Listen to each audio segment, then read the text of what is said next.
Hello students, आज हम लोग स्टार्ट करने जा रहे हैं सेंट्रल टेंडेंसी। सेंट्रल टेंडेंसी का मतलब है एवरेज। जब हमें गिवन डाटा में कुछ एवरेज फाइंड करना होता है, that is also known as central tendency. देखो, एवरेज फाइंड करने के लिए जनरली हमारे पास 3 मेथड होते हैं। हम उसका मीन निकाल सकते हैं, आपने सीखा होगा पहले भी। मीन निकाल सकते हैं, मीडियन निकाल सकते हैं या मॉड निकाल सकते हैं, ठीक है।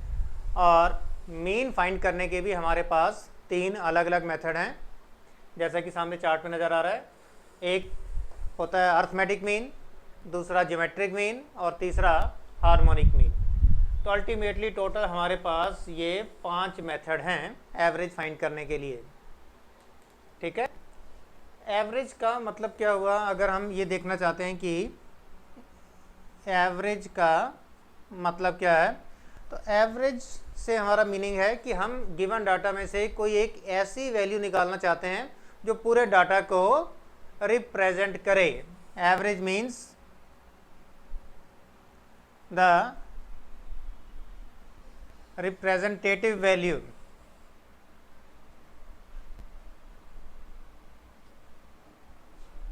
Of a given data.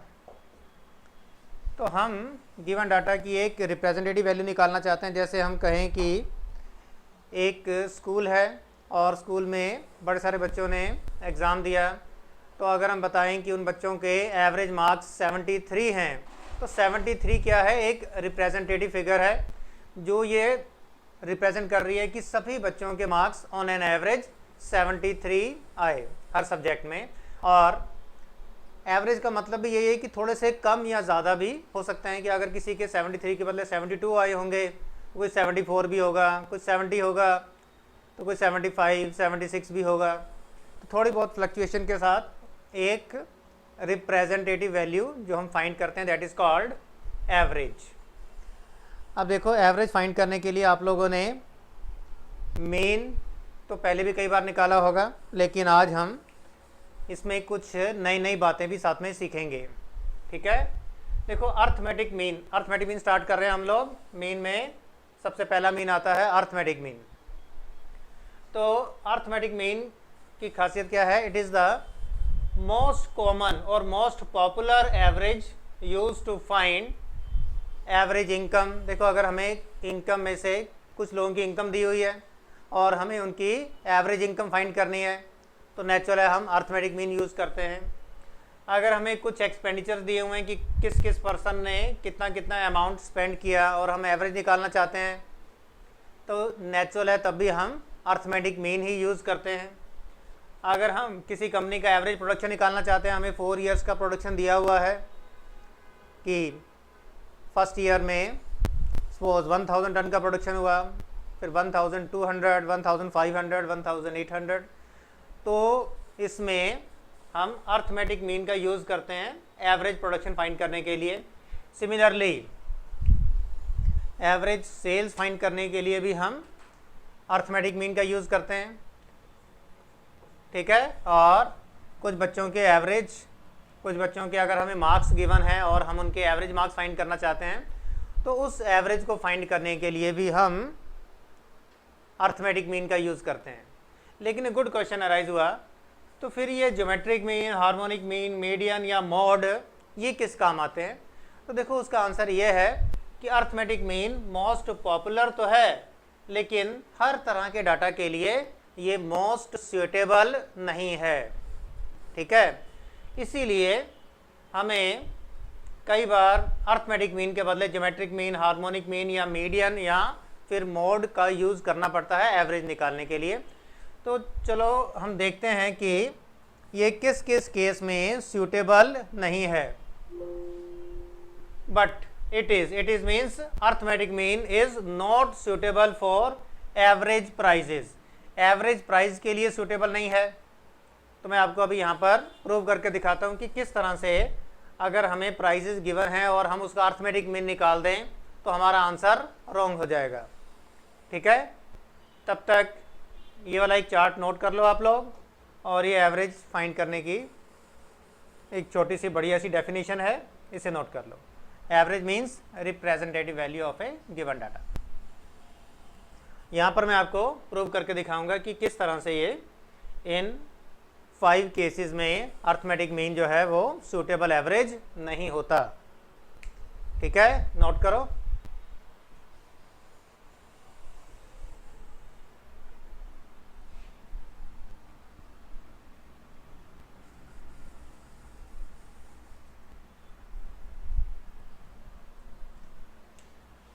सबसे पहला केस है एवरेज प्राइस। देखो, अगर हमें प्राइस दी हुई है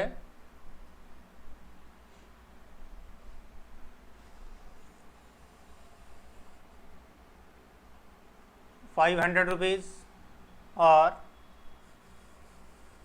1000 रुपीज़। सपोज ये जैन की प्राइस है और ये फेब। ठीक है, 500 रुपीज़ प्राइस और 1000 रुपीज़ प्राइस दी हुई है।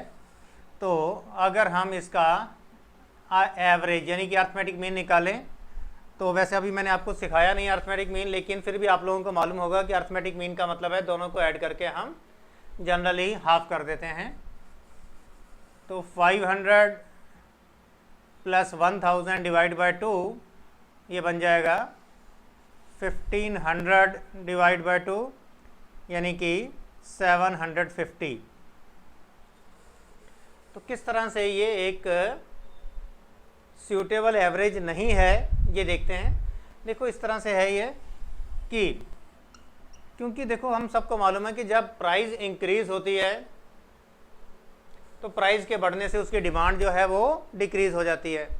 लेकिन जब हम अर्थमेटिक मीन निकालते हैं और दो नंबरों को ऐड करके हाफ कर दिया, तो इसका मतलब है कि हम इनका जो वेट है वो इक्वल सपोज कर रहे हैं, 1 सपोज कर रहे हैं। तभी तो एक बार 500 और एक बार 1000 लिखा, दोनों को ऐड करके हाफ कर दिया। जबकि ऐसा नहीं होता है प्राइस के केस में। समझ आ गया? इट इज़ पॉसिबल कि जब प्राइस 500 थी तो हम 10 kg इस्तेमाल कर रहे थे उस प्रोडक्ट को। जब प्राइस बढ़कर 1000 हो गई तो हमने इसे 6 kg, 5 kg और 4 kg यूज़ करना शुरू कर दिया। तो इसका मतलब है कि जब हमें एवरेज निकालना है तो 10 टाइम्स तो 500 आएगा और 4 टाइम्स 1000 आएगा, तब हम इन सब का एवरेज निकालेंगे तो सही आंसर आएगा। और अगर हमें ये वाली वैल्यू गिवन नहीं है और हम इन दोनों का एवरेज निकाल दें और दोनों को ऐड करके 2 से डिवाइड कर दें तो ये आंसर रॉन्ग होगा। मेरी बात समझ आई या नहीं आ गई? ठीक है, मैं आपको एक बार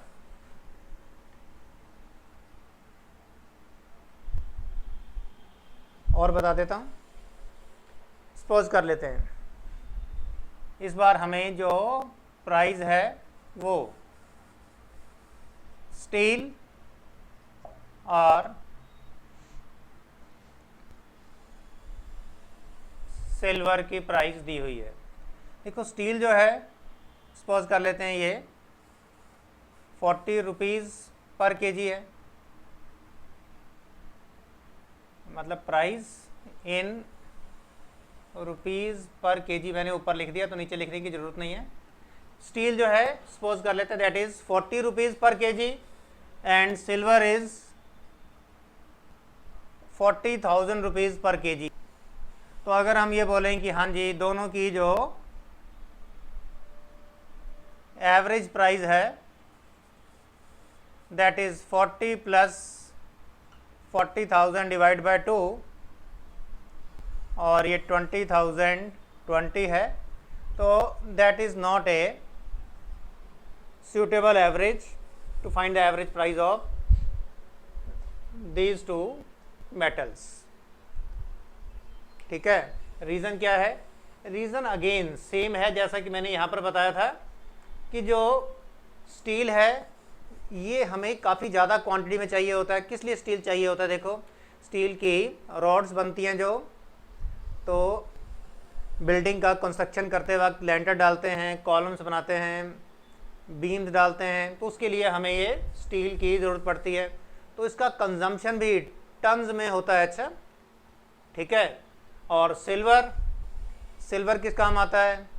थोड़ी ज्वेलरी बनाने के काम आ सकता है, या थोड़ा सा बर्तन वगैरह बनाने के लिए, गिलास, कप, ट्रे वगैरह, या ऐसे कोई फैशनेबल आइटम या कोई मूर्ति बनाने के काम आता है।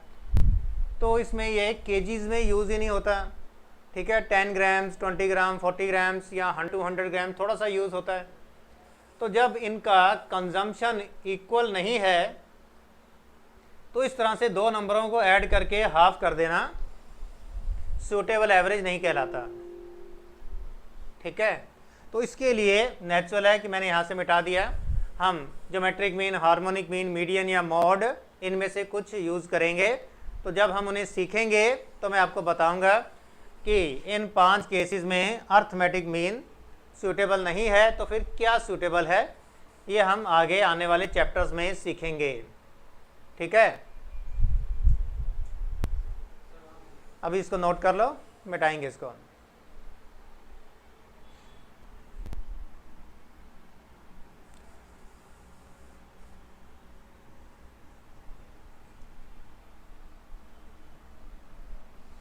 अल्टीमेटली कंक्लूजन इसमें यह निकला है कि अगर सिर्फ प्राइजेस गिवन हैं तो ऐड करके 2 से डिवाइड कर देना, 3 प्राइस गिवन तो तीनों को ऐड करके 3 से डिवाइड कर देना, वो रॉन्ग है। अच्छा, और अगर हमें क्वांटिटी गिवन है तो फिर हम अर्थमेटिक मीन का यूज़ कर सकते हैं, ठीक है। आगे देखते हैं। सेकंड नंबर पर है एवरेज स्पीड। हम एवरेज स्पीड निकालना चाहते हैं। सपोज हमें स्पीड दी हुई है 100 किलोमीटर पर आवर और 500 मीटर पर आवर, ठीक है।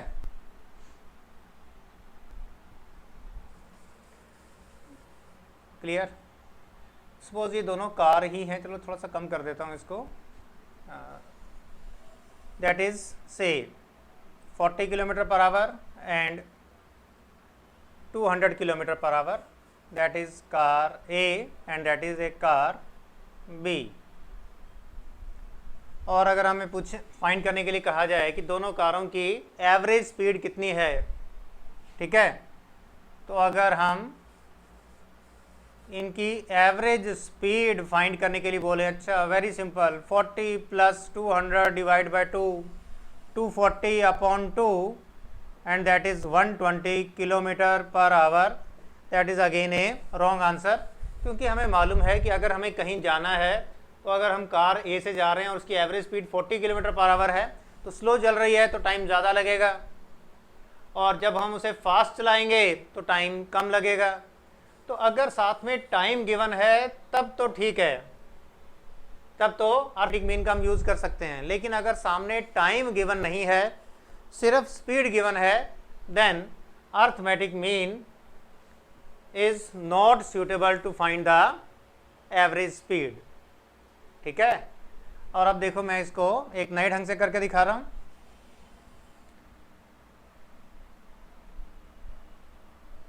कि अगर हमें साथ में आवर्स भी दिए हुए हैं, ठीक है,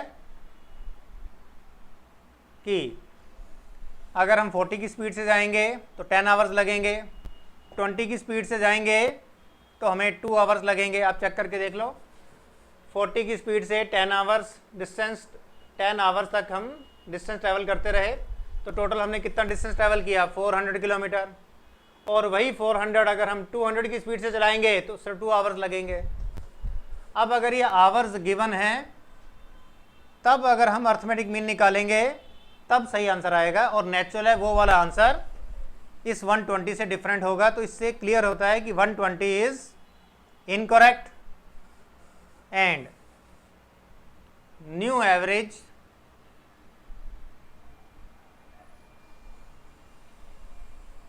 by using hours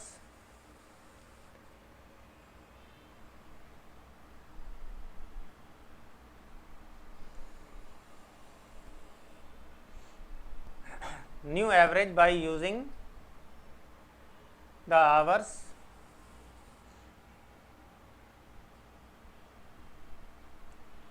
दोबारा से लिख देता हूँ, न्यू एवरेज यानी कि arithmetic mean by using the hours is correct average। अगर हम आवर्स का यूज़ करेंगे तो करेक्ट आंसर आएगा, ठीक है। तो बन जाएगा ये जैसे 40 इंटू 10 और प्लस 200 इंटू 2 और टोटल हमने कितना टाइम स्पेंड किया, 12 आवर्स। 40 इंटू 10 तो ये हमने अभी सीखा नहीं है। देखो अगर आपको पहले से ही आता है तो थोड़ा सा आपको हेल्प मिलेगी कि हाँ इससे आंसर डिफरेंट आएगा और ये कैसे आया। देखो जनरली क्या है कि अर्थमेटिक मीन सब बच्चों ने पहले से सीखा होता है, ठीक है। तो कंक्लूजन इतना सही है कि अगर ये आवर्स हमें गिवन हैं then this will be the formula. हम फ्यूचर में आगे वाली क्लासेस में सीखेंगे। Then it will become 400 plus 400, total 12 hours में हमने डिस्टेंस ट्रैवल किया, 800 अपॉन 12 और जब हम इसको डिवाइड करेंगे 66.67 किलोमीटर पर आवर। तो एवरेज स्पीड जो है वो 120 के बदले 66.67 किलोमीटर आई है। तो ये देखो आवर्स का यूज़ करने पर ये आया, बिना आवर्स का यूज़ किए ये आंसर आया था।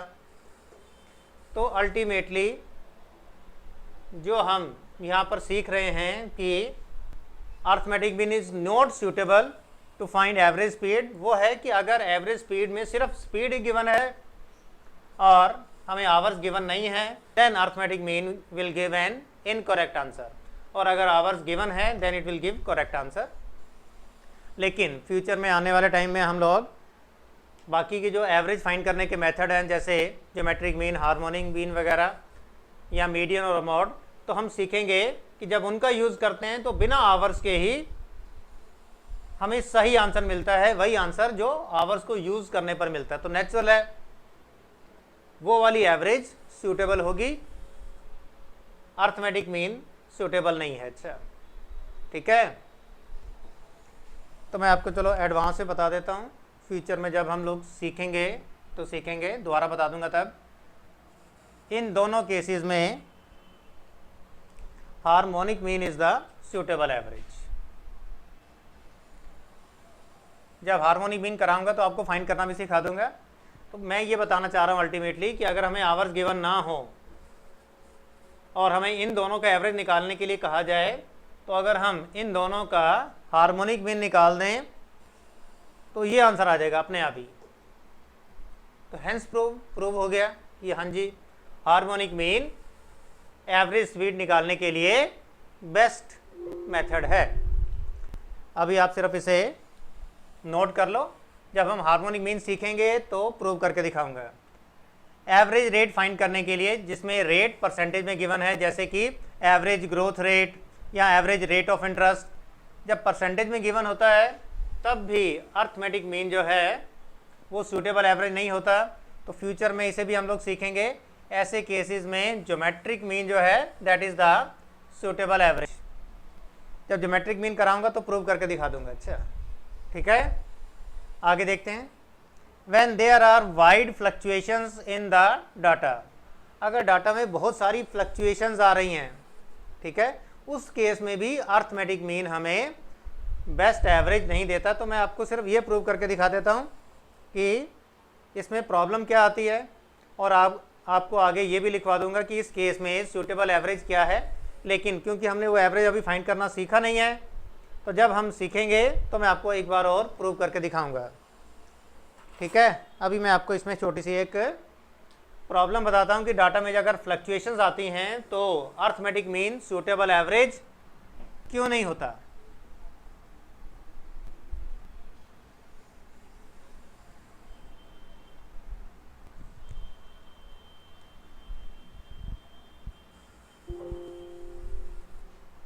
तो मैं आपको इसमें डी पार्ट के बारे में समझा रहा हूँ। When there are wide fluctuations,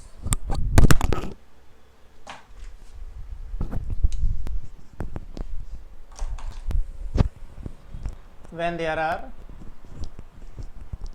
wide fluctuations in the data, like x की वैल्यू हमें गिवन है 10, 12, 13, 14 and 2000, 15 कर देते हैं इसको, ठीक है। 10, 12, 13, 15 तो देख रहे हो ना, वाइड फ्लक्चुएशंस हैं, कुछ छोटे छोटे नंबर्स हैं और कुछ अचानक से बहुत बड़े हो गए, तो फ्लक्चुएशंस ही कहलाते हैं ये। ऐसे केसेस में अगर हम इन सबका सम निकालें तो ये बन जाएगा 2050, और अगर हम इसका अर्थमेटिक मीन निकालें तो 2050 को नंबर ऑफ टर्म्स से डिवाइड कर दें तो हमें मिलेगा 410। तो 410 देखते हैं, इसमें अर्थमेटिक मीन तो आ गया, लेकिन सूटेबल है या नहीं है, ठीक है। देखो, अगर हम ये बोलें कि किसी की इनकम 10 रुपीज़ पर डे है, सपोज कर लेते हैं, ये हमें जो है इनकम दी हुई है पर आवर मान लेते हैं, चलो डी के बदले थोड़ा सा, ये जो हमें एक्स की वैल्यू गिवन है that is income per hour. Suppose कर लेते हैं एक है मिस्टर ए, एक है बी, एक है सी, डी और ई। हम इसको बोलें कि तुम्हारी average income 410 rupees per hour है।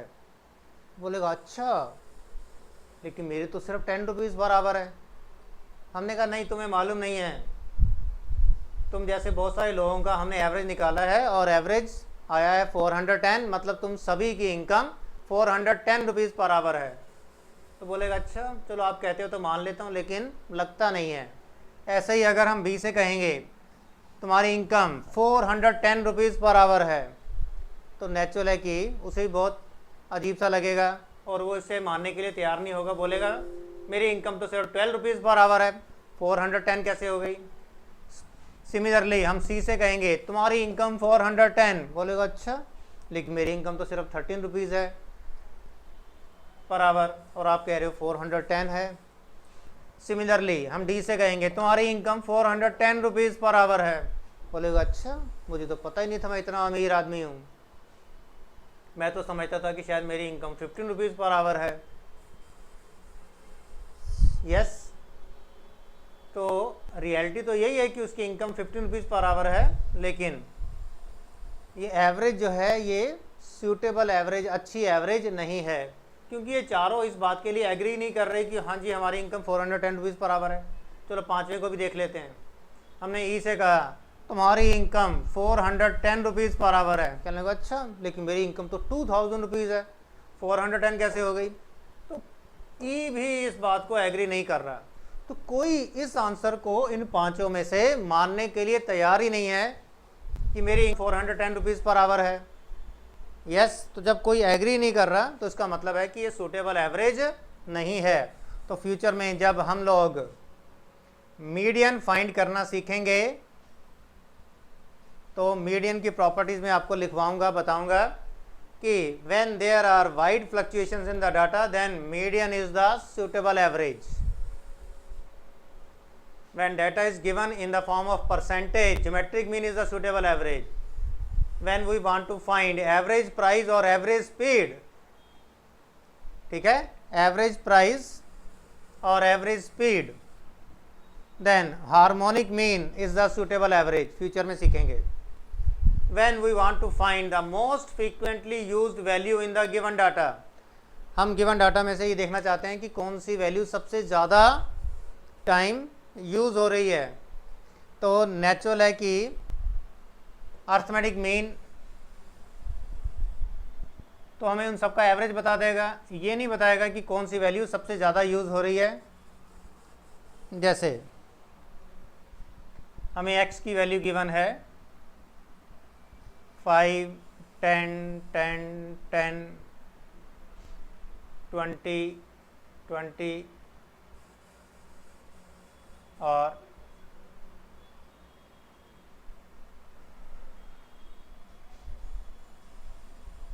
एक मिनट बता रहा हूँ।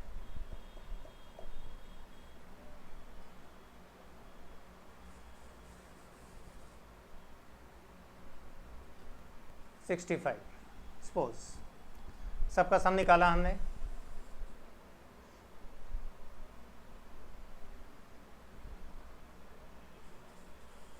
$140, और अगर हम इसका अर्थमेटिक मीन निकाल दें तो 140 डिवाइड बाय 1 2 3 4 5 6 7 से डिवाइड किया तो आया 20, तो अर्थमेटिक मीन की वैल्यू तो आई 20। लेकिन मोस्ट फ्रीक्वेंटली यूज, सबसे ज़्यादा बार नंबर कौन सा रिपीट हो रहा है, वो है 10। 20 तो सिर्फ 2 बार आया। मेरी बात समझ आ रही है नहीं आ रही? तो नेचुरल है कि अगर हम most frequently use value in the given data find करना चाहते हैं, then mode is the suitable average. Mode का मतलब यही होता है कि जो नंबर सबसे ज़्यादा बार रिपीट हो रहा है। फ्यूचर में सीखेंगे, अगर अभी नहीं किया आपने तो। अल्टीमेटली देखो, अर्थमेटिक मीन के बाद हम लोग फ्यूचर में geometric mean, harmonic mean, median और मोड सीखेंगे। तो ये बाकी की 4 एवरेज हमें सीखने की ज़रूरत क्यों पड़ रही है? क्योंकि कुछ केसेस ऐसे हैं जहाँ पर अर्थमेटिक मीन जो है वो एक सूटेबल एवरेज नहीं है। ठीक है, चलो अब हम क्या करेंगे, सबसे पहले इन सब चीज़ों को भूल जाएंगे और अर्थमेटिक मीन स्टार्ट करेंगे। ठीक है, और इसके बाद हम ये सब भी सीखेंगे। ये वाली क्लास हम यहीं ख़त्म कर रहे हैं। नेक्स्ट क्लास में आपको अर्थमेटिक मीन स्टार्ट करके दिखाऊंगा। ठीक है, ओके।